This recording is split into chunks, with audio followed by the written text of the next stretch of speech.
So, alhamdulillah. Dito naman tayo sa sa Sandakan ulit. Bumiyahe. 'Yun yung barko namin.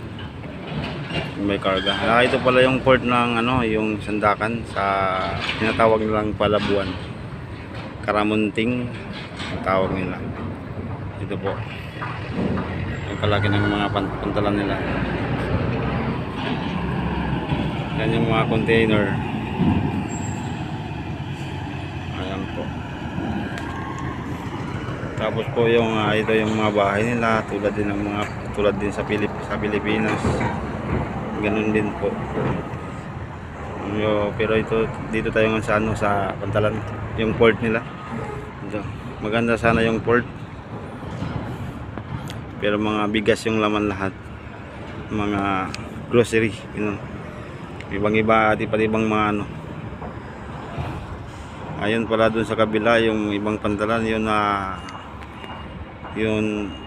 pala yung yung mga sa mga oil, cooking oil na ini-export Malaysia to China, India, ganoon, iba't ibang bansa.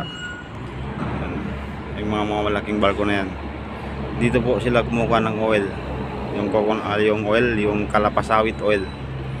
Ito po.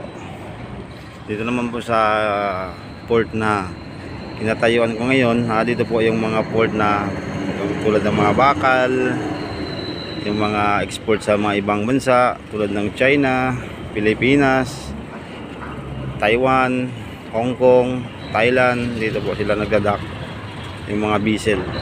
Tapos kami naman po, pupunta kami dito sa sa Sandakan para kumuha ng mga bigas para sa supply sa ating bansa, sa Pilipinas.